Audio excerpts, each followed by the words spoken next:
साथियों नमस्कार। साथियों कैसे हैं आप सब। आशा करते हैं आप लोग स्वस्थ होंगे, मस्त होंगे और अपनी तैयारी में लगे होंगे। साथियों आज हम आप सभी के सामने बीए तृतीय सेमेस्टर के अंतर्गत भारत का राजनीतिक इतिहास पेपर जो कि है आपका, उसको लेकर उपस्थित हुए हैं। साथियों हमको पता है कि आप जो है अपनी एग्ज़ाम की तैयारी में बेहद मनोयोग से लगे होंगे और उसी तैयारी को हम बेहतर करने के लिए आप सभी के सामने एक ऐसा वीडियो लेकर आज उपस्थित हो रहे हैं जिसमें आपको कम समय में या अपनी तैयारी को और बेहतर करने में आपको मदद मिलने वाली है। साथियों आज हम ऐसे प्रश्नों की चर्चा करेंगे जिनके एग्ज़ाम में आने की संभावनाएं ज़्यादा होती हैं। तो चलिए हम आज अपने इस क्लास को स्टार्ट करते हैं। सबसे पहले हम देखते हैं कि हमारे सिलेबस में क्या क्या है, मतलब कि भारत के राजनीतिक इतिहास जो कि हर्षवर्धन की मृत्यु के पश्चात से प्रारंभ होता है और लगभग ये सल्तनत काल की स्थापना के पूर्व तक हमको यहाँ पर पढ़ना होगा। तो उन्हीं मतलब इस काल के अंतर्गत हमको क्या क्या चीज़ें पढ़नी हैं, हमारे सिलेबस में क्या क्या दिया है, उसका हम पहले सब सिलेबस के रूप में अध्ययन कर लेते हैं। फिर हम देखेंगे कि हमारे एग्जाम में किन किन प्रश्नों की आने की प्रबल संभावनाएं हैं, उन प्रश्नों को भी देखेंगे और उनकी एक व्याख्या भी हम देखेंगे ताकि आप जो है कम समय में अपनी तैयारी को और बेहतर या मजबूत कर सकें। चलिए देखते हैं सिलेबस। जो पेपर का नाम है आपका है भारत का राजनैतिक इतिहास। भारत का राजनीतिक इतिहास। और अगर हम इसके सिलेबस की बात करें तो ये कुल 8 यूनिट्स में डिवाइड है, 8 इकाइयों में बटा हुआ है। और जो पहली इकाई है वो है इतिहास जानने के स्रोत। हम जब इतिहास पढ़ते हैं तो हमारे लिए यह इम्पॉर्टेंट हो जाता है कि जो भी सामग्रियां हम पढ़ रहे हैं वो सामग्रियां कहाँ से उपलब्ध हो रही हैं। दूसरा है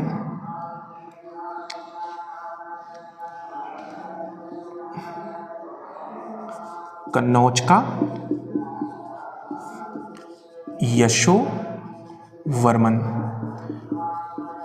का यशोवर्मन और राजपूतों की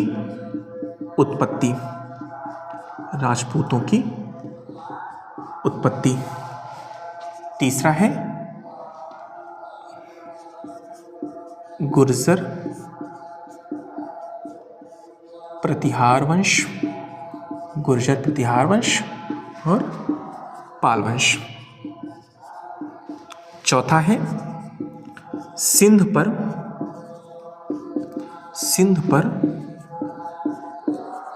अरबों का आक्रमण।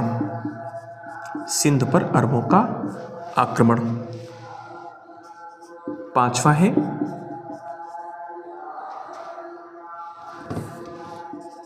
पल्लव वंश।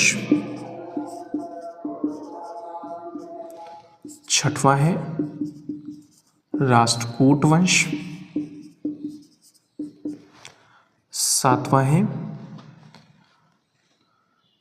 वातापी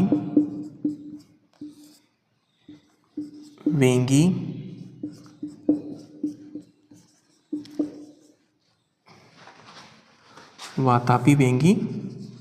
एवं कल्याणी के चालुक्य।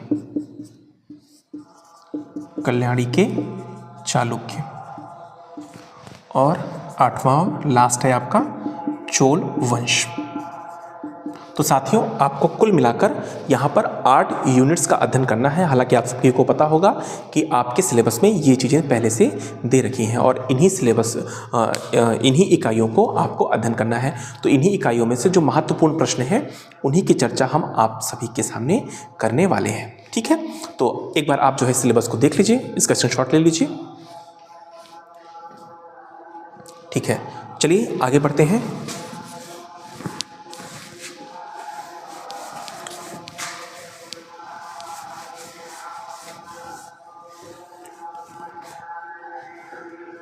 साथियों पहले हम अपने प्रश्नों की श्रृंखला स्टार्ट करने से पहले आपको बताना चाहेंगे कि जो आपका परीक्षा पैटर्न होता है, पेपर पैटर्न जो होता है वो कैसे होता है। तो यहाँ पर आपको कुल 3 खंड देखने को मिलते हैं, है ना। जैसे मान लो कि खंड आ जो कि होता है अति लघु उत्तरीय प्रश्न, इसमें आपको देखने को मिलते हैं अति लघुत्तरीय प्रश्न। और इसमें कुल जो प्रश्नों की संख्या होती है वो होती है 3। यहाँ पर आपको कुल 3 प्रश्न करने होंगे।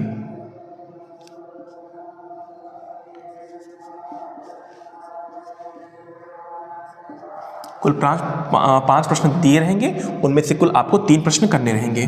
फिर आपको देखने को मिलेगा खंड बा, ठीक है, और ये होता है लघु उत्तरीय प्रश्न। लघु उत्तरीय प्रश्न, इसमें आपको कुल 4 प्रश्न करने होंगे।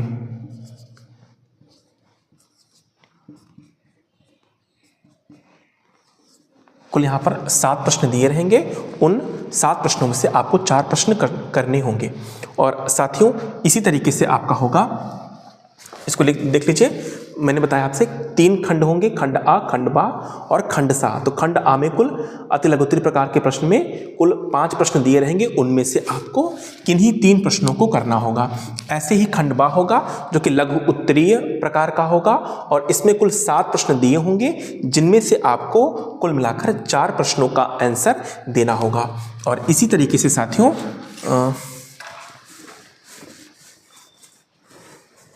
खंड सा होगा, खंड सा जो कि दीर्घ उत्तरीय प्रकार का होगा, और इसमें कुल आपको A, B, C, D 4 प्रश्न दिए होंगे। 4 में से किन्हीं 2 प्रश्नों का उत्तर देना होगा। तो इस तरीके से आपको पहले खंड में 3 प्रश्न, दूसरे खंड में 4 प्रश्न और तीसरे खंड में 2 प्रश्नों का उत्तर देना होगा। पहला जो होगा पहला खंड जो होगा उसकी जो शब्द सीमा होगी वो 50 शब्दों की होगी, और दूसरा जो प्रश्न खंड होगा उसकी जो शब्द सीमा है वो 200 शब्दों की है, और तीसरा जो खंड है खंड सा, उसकी जो शब्द सीमा है वो 500 शब्दों की होती है। ठीक है, चलिए अब देखते हैं हम अपने प्रश्नों को।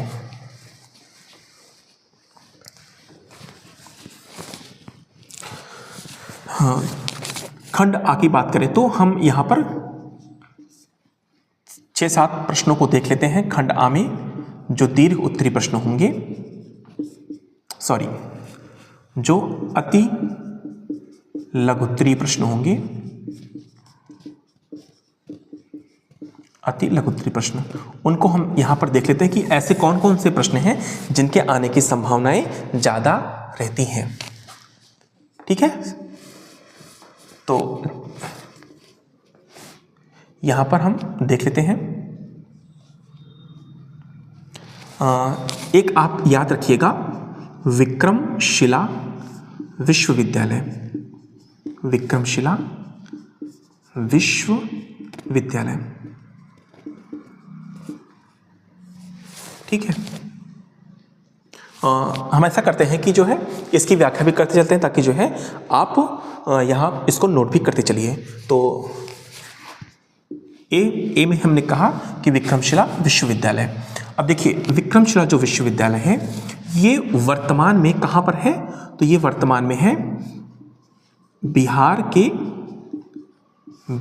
के भागलपुर जिले में स्थित है। बिहार के भागलपुर जिले में स्थित है, जिले में स्थित। और इसकी जो स्थापना है, इसको जो बनवाया था वो किसने बनवाया था, तो पाल वंश के शासक धर्मपाल ने इसकी स्थापना किया था। मैं आपको पॉइंट में बता रहा हूं, आप जो है इसको व्यवस्थित रूप से वहां पर लिखने का काम करिएगा। ठीक है, पाल वंश के शासक धर्मपाल ने इसको बनवाया था, धर्मपाल ने बनवाया था। ठीक है, और अगर बात करें तो किससे संबंधित था, यह था बौद्ध धर्म से संबंधित था, बौद्ध धर्म से संबंधित विश्वविद्यालय था। ठीक है, तो ये रहा विक्रमशिला विश्वविद्यालय। चलिए नेक्स्ट प्रश्न को देखते हैं।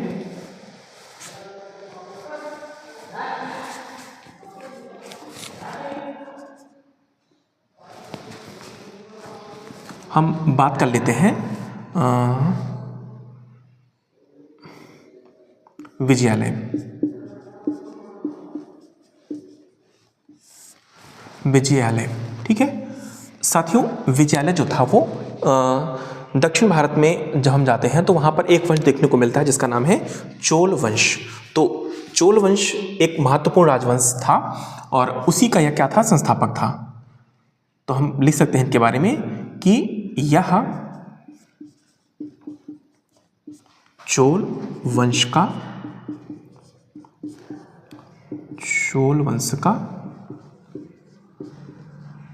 संस्थापक था, ठीक है। ये रही विजयालय के बारे में जानकारी। हम थोड़ा थोड़ा ही बता रहे हैं ताकि जो है और भी प्रश्न आपके कवर हो सकें, ठीक। और हम एक शासक की बात करते हैं जिनका नाम है गोपाल। गोपाल ये भी क्या थे, ये थे पाल वंश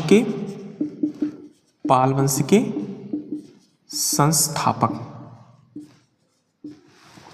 पाल वंश के संस्थापक थे, ठीक है। कौन, गोपाल। और हम प्रश्न की बात करें तो एक है आपका रथ मंदिर। ये बहुत पूछा जाता है, रथ मंदिर। तो जो रथ मंदिर है इसकी जो स्थापना है वो किसने किया था, तो पल्लव वंश के शासकों ने, पल्लव वंश के शासकों ने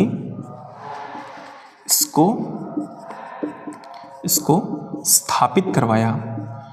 पल्लव वंश के शासकों ने इसको स्थापित करवाया, ठीक है। यह तमिलनाडु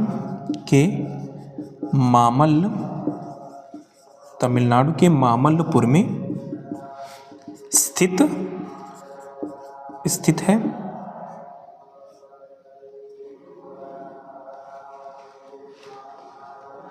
ठीक है, ये रही रथ मंदिर की विशेषता।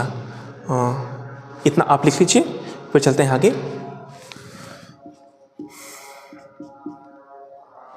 एक आता है वत्सराज के बारे में पूछता है, वत्सराज। तो जो ये वत्सराज थे ये थे गुर्जर प्रतिहार वंश के संस्थापक, गुर्जर प्रतिहार वंश के संस्थापक।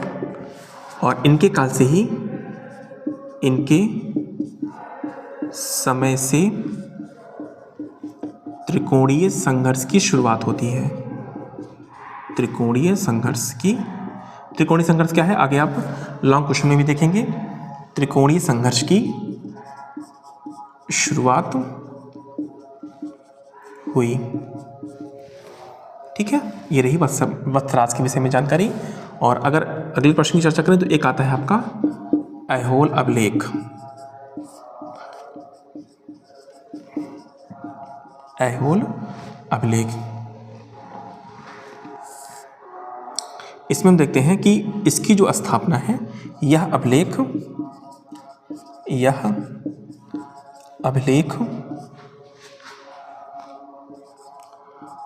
पुलकेशिन द्वितीय से संबंधित है। पुलकेशिन द्वितीय से संबंधित है। इसका रचयिता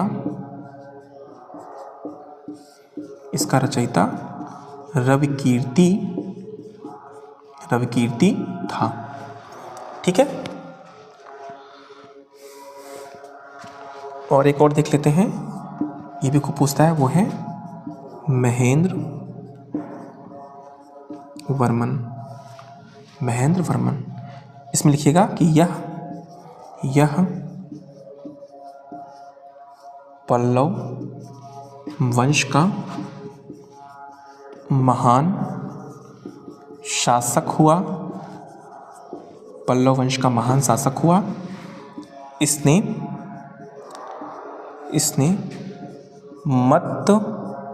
विलास मत विलास प्रहसन नामक ग्रंथ की रचना की। ठीक है साथियों, इस क्लास का जो उद्देश्य है वो है आपको प्रश्नों को बताना कि किन किन प्रश्नों के आने की संभावनाएं हैं, और जो कम समय में उनकी जो एक व्याख्या है सूक्ष्म रूप में, वो मैं आपके सामने प्रस्तुत कर रहा हूँ। ठीक है, और इसकी अगर आपको विस्तृत व्याख्या चाहिए होगी तो जो है एक बार आप इसको जो लिखाया गया है उसमें आप इसको देख लीजिएगा। मैं यहाँ पर एक शॉर्ट व्याख्या प्रस्तुत कर रहा हूँ ताकि जो है आपका वहाँ पर ध्यान जा सके, वहाँ उसको आप अच्छे तरीके से कर सकें। ठीक है, तो ये एक संभावित प्रश्न है जिनके आने की संभावनाएं हैं, इनको आप अच्छे से देख लीजिए। ठीक है, चलिए साथियों, अब हम देखते हैं लघु उत्तरीय प्रश्नों को। लघु उत्तरीय प्रश्न, और इस लघु उत्तरीय प्रश्न में हम सबसे पहले देखते हैं कन्नौज का शासक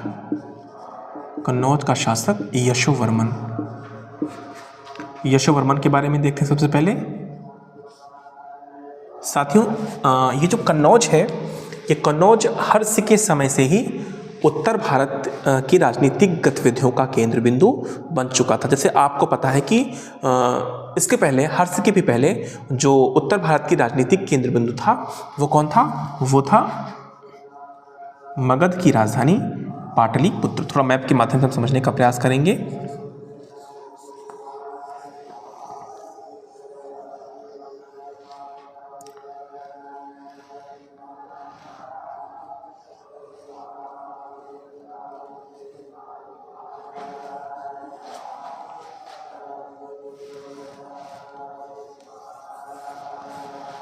साथियों, जैसे बिहार में जो मगध है, मगध जो साम्राज्य था उसके अंतर्गत यहाँ पर जो पाटलिपुत्र था वो उत्तर भारत की राजनीतिक गतिविधियों का केंद्र बिंदु रहा।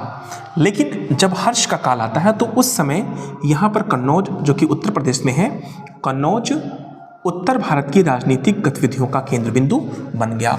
और जब हर्ष की मृत्यु होती है तो हर्ष की मृत्यु के उपरांत यहाँ पर इस क्षेत्र में एक अंधकार का युग देखने को मिलता है, और उस अंधकारमयी जो यहाँ पर अंधकार था उसको समाप्त करने का काम कुछ पल के लिए देखने को मिलता है। वो कौन था? एक शासक देखने को मिलता है यहाँ पर, यशोवर्मन।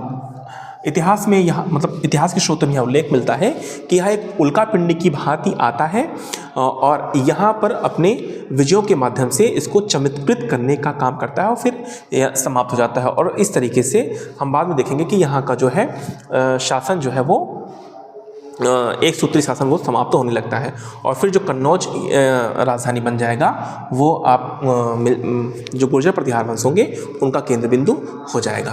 तो हम यहाँ पर देखते हैं यशोवर्मन के बारे में। यशोवर्मन जो कि कन्नौज का एक महत्वपूर्ण शासक था, उसने अपनी विजयों के माध्यम से उत्तर भारत को जीतने का प्रयास करता है, उत्तर भारत में अपनी शासन सत्ता को जमाने का प्रयास करता है।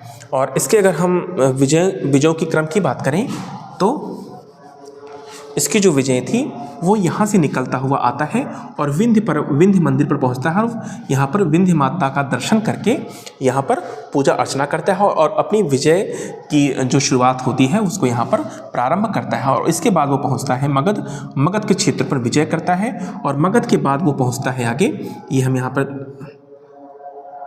दिखा दे रहे हैं कि मगध के बाद पहुँचता है ये गौड़ प्रदेश पर, और गौड़ प्रदेश पर यह विजय प्राप्त करता है। फिर इसके बाद यहाँ जो पूर्वी बंगाल है इन क्षेत्रों पर विजय स्थापित करता है, और फिर यहाँ से निकलता हुआ यहाँ उड़ीसा के क्षेत्र में पहुँचता है और यहाँ पर यह जो है पारसिकों को परास्त करता है।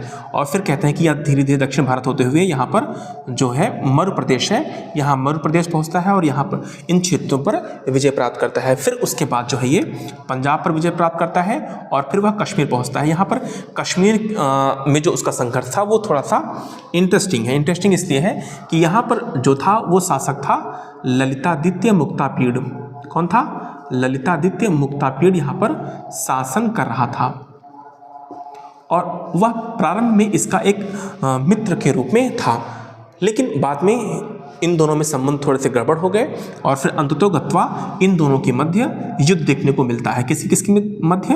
ललितादित्य मुक्तापीड और यशोवर्मन के बीच में। और इसका परिणाम यह होता है कि यह युद्ध हार जाता है और यह युद्ध जीत जाता है। ठीक है, तो इस तरीके से जो है हम देखते हैं कि यहाँ भले उसकी पराजय होती है, लेकिन फिर भी जो है वो इन क्षेत्रों में अपनी विजय पताका को फहराने में सफल हो पाता है और इस तरीके से उत्तर भारत की राजनीति में एक महत्वपूर्ण शासक के रूप में अपना नाम दर्ज कराने में सफल हो जाता है। कौन? यशोवर्मन। तो आप हेडिंग के रूप में, मैं हेडिंग बता दे रहा हूँ, आप उसको लिख सकते हैं। जैसे मान लीजिए कि अगर हेडिंग जो होगी वो आपकी होगी मगध विजय,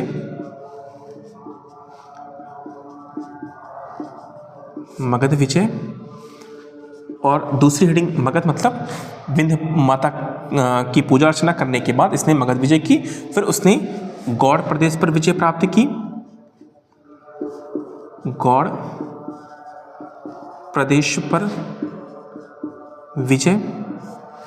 फिर उसके बाद हम देख सकते हैं इसने पूर्वी बंगाल पर विजय प्राप्त की,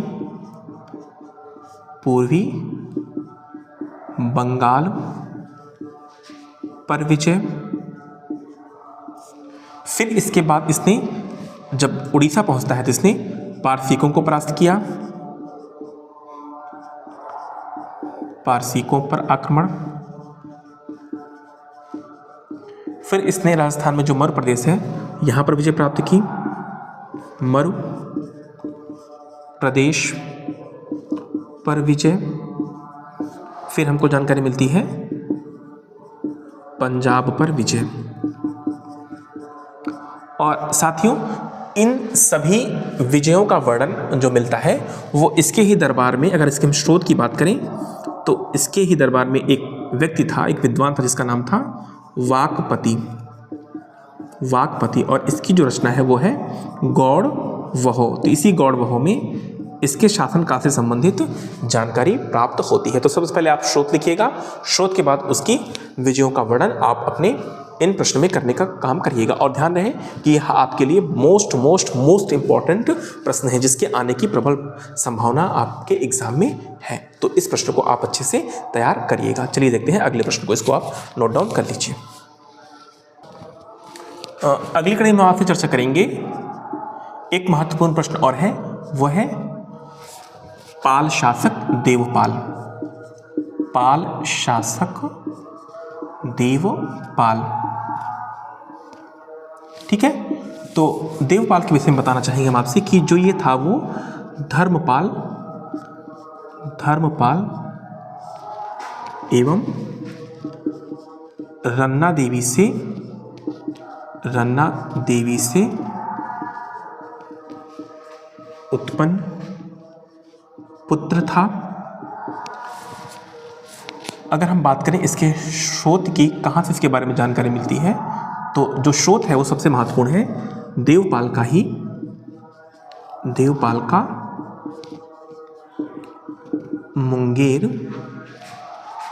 मुंगेर अभिलेख। और अगर हम इसकी उपाधि की बात करें तो उपाधि थी परम भट्टारक महाराजा धीराज परमेश्वर। और अगर इसकी विजय की बात करें तो विजय को आप हेडिंग रूप में देख लीजिए। हम बता दे रहे हैं यहाँ पे प्रतिहारों पर विजय स्थापित की, प्रतिहारों पर विजय,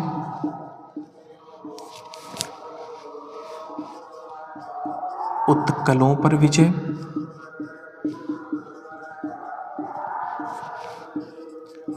द्रविड़ों पर विजय,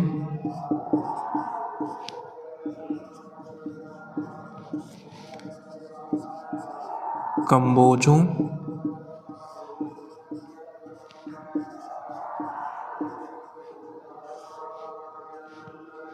पर विजय। ठीक है, तो इसकी कुछ प्रमुख विजय थी जिसके माध्यम से हम कह सकते हैं कि यह अपनी विजयों के माध्यम से, अपनी विजयों के माध्यम से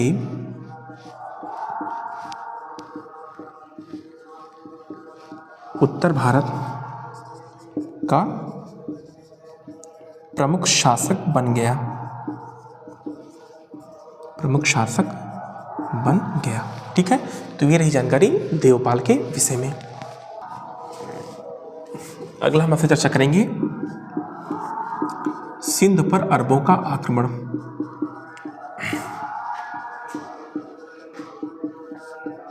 सिंध पर अरबों का आक्रमण। ठीक है, तो सिंध क्या है? सिंध एक स्थान का नाम है, और जब हजरत पैगंबर मोहम्मद के द्वारा इस्लाम धर्म की स्थापना हो जाती है, फिर उसी क्रम में इस इस्लाम धर्म की विस्तार प्रारंभ होता है, और उसी विस्तार के क्रम में कई ऐसे यहाँ पर अरब के देश, अरबवासी हुए जो अपने इस इस्लाम धर्म का प्रचार प्रसार करने की ओर आगे बढ़ने लगे। और उसी क्रम में यहाँ पर सिंध पर इसके पहले भी कई सारे आक्रमण देखने को मिले, लेकिन जो सिंध पर मोहम्मद बिन कासिम के नेतृत्व में आक्रमण हुआ, वह एक सफल आक्रमण के रूप में जाना गया। ठीक है, तो सिंध पर अरबों का आक्रमण। यहाँ पर सिंध एक स्थान है, और इसको आप हेडिंग के रूप में दर्शा सकते हैं। जैसे आप लिख सकते हैं यहाँ पर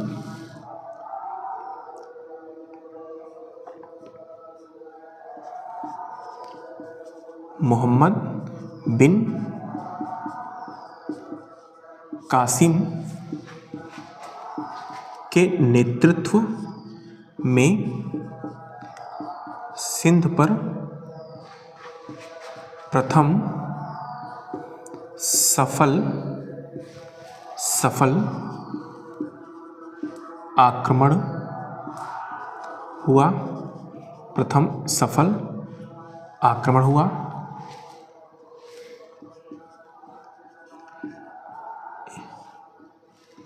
इस समय यहाँ पर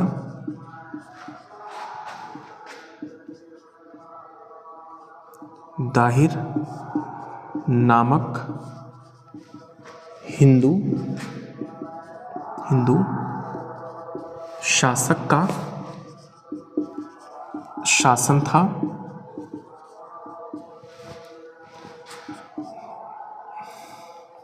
इस युद्ध में दाहिर परास्त हुआ। ठीक है,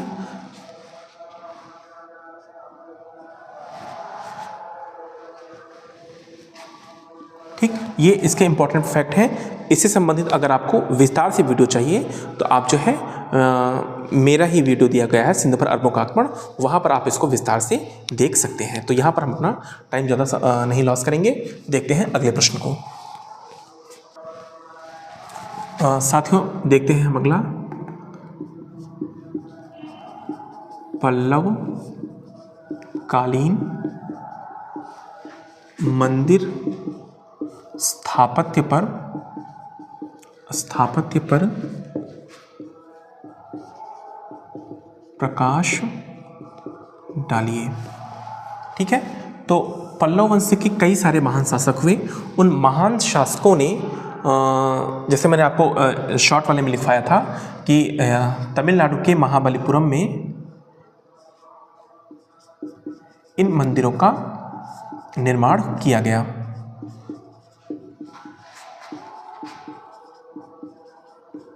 महाबलीपुरम में इसका निर्माण किया गया है। ठीक है, और यह मंदिर रथ शैली में निर्मित है, मतलब रथों के आकार में है।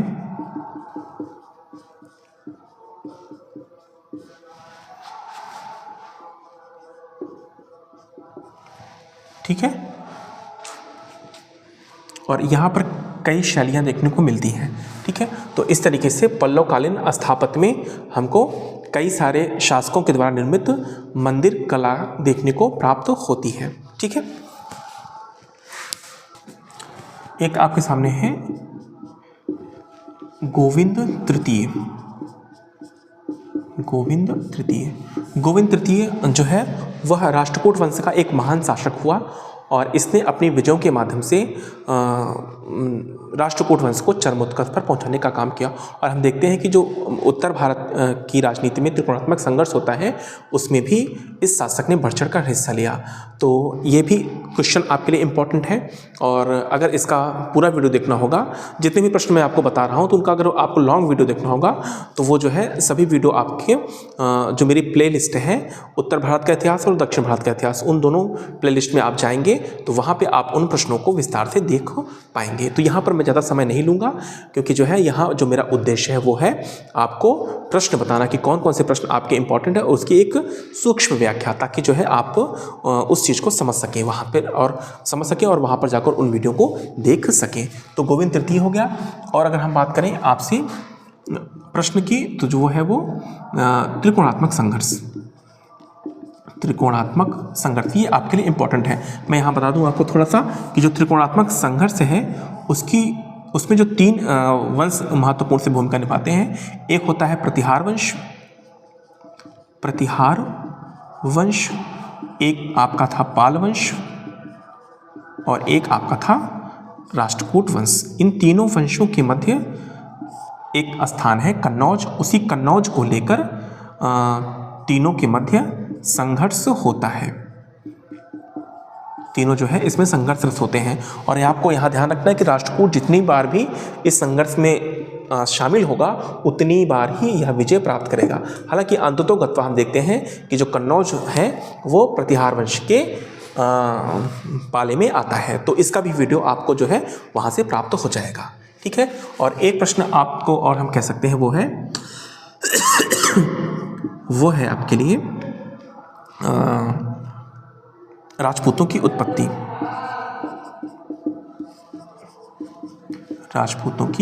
यह प्रश्न भी आपके लिए इम्पोर्टेंट है। और राजपूतों की उत्पत्ति कैसे होती है, इनको लेकर विद्वानों में अनेक प्रकार के मतभेद हैं कि इनको कुछ लोग मानते हैं कि विदेशी उत्पत्ति के रूप में इनका जन्म हुआ है और कुछ लोग मानते हैं नहीं, ये विदेशी नहीं, इनकी उत्पत्ति भारतीयों से हुई है।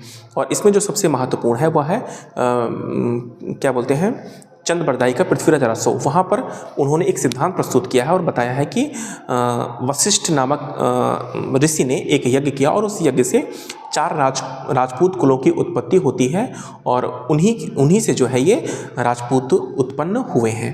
तो इसका भी आपको वहाँ पर विस्तार से वीडियो मिल जाएगा, ठीक है। तो ये रहे आपके लघु उत्तरीय प्रकार के प्रश्न। इसको आप इन प्रश्नों को अच्छे से तैयार कर लीजिएगा, ठीक है। साथियों चलिए देखते हैं खंड सा से कौन कौन से प्रश्न इंपॉर्टेंट हो सकते हैं। खंड सा जो कि है दीर्घ उत्तरीय प्रश्न। इसमें कुल आपको 4 प्रश्न देखने को मिलेंगे और 2 प्रश्न आपको करना है। तो इसमें आप देख लीजिएगा मिहिर भोज को आप अच्छे से पढ़ लीजिएगा। मिहिर भोज जो कि ये किस वंश का है, प्रतिहार वंश का एक महत्वपूर्ण शासक है जिसने अपनी विजयों के माध्यम से प्रतिहार वंश को चरमोत्कर्ष पर पहुंचाने का काम किया, ठीक है। और दूसरा आपके लिए इंपॉर्टेंट हो सकता है वो है पुलकेशिन द्वितीय, ठीक है। पुलकेशिन द्वितीय कहाँ से संबंधित थे, ये थे वातापी के चालुक्य वंश से संबंधित है। यह भी इस वंश के एक महान शासक हुए, ठीक है। और इनके बारे में जो जानकारी प्राप्त होती है वो कहाँ से होती है, वो होती है ऐहोल अभिलेख से, ठीक है। और हम अगर बात करें अगले प्रश्न की तो वो है नरसिंह वर्मन द्वितीय। ये भी एक महत्वपूर्ण शासक है जो कि कहाँ से संबंधित है, पल्लव वंश से, ठीक है। तो इसको भी आप देख लीजिएगा। और एक और शासक हैं राजराज प्रथम, या फिर इसमें आ सकते हैं राजेंद्र प्रथम। इन दोनों शासकों में से कोई एक आएगा और ये है चोल वंश के महान शासक, चोल वंश के महान शासक। ठीक है, ये चारों ही प्रश्नों के आंसर आपको मेरे लॉन्ग वीडियो जो कि उत्तर भारत के प्लेलिस्ट और दक्षिण भारत के प्लेलिस्ट में देखने को प्राप्त हो जाएंगे। तो वहाँ से आप जाकर इन प्रश्नों को विस्तार से देख लीजिएगा और ये जो है आपके एग्ज़ाम में आने की संभावनाएं ज़्यादा हैं। तो इस तरीके से मैंने आपके सामने थोड़ी बहुत व्याख्या करने का काम किया है और उन सभी प्रश्न जो आपके एग्ज़ाम के लिए इंपॉर्टेंट है उनको आपके सामने प्रस्तुत करने का काम किया है। और अगर आपको उन सब का वीडियो देखना होगा तो आप जाकर वहाँ पर मेरे लिस्ट में उत्तर भारत का राजनीतिक इतिहास और दक्षिण भारत का राजनीतिक इतिहास में आपको विस्तार से देखने को मिल जाएगा। तो इन प्रश्नों को आप वहां पर जाकर देख लीजिएगा और अपनी तैयारी को और बेहतर करने का काम करिएगा। आशा करते हैं मेरी क्लास आपको पसंद आई होगी। ठीक है, तो चलिए मिलते हैं नेक्स्ट वीडियो में। तब तक के लिए आप अपनी तैयारी को बेहतर बनाइए और आपके आने वाले एग्जाम के लिए आपको ढेर सारी शुभकामनाएं। धन्यवाद, नमस्कार।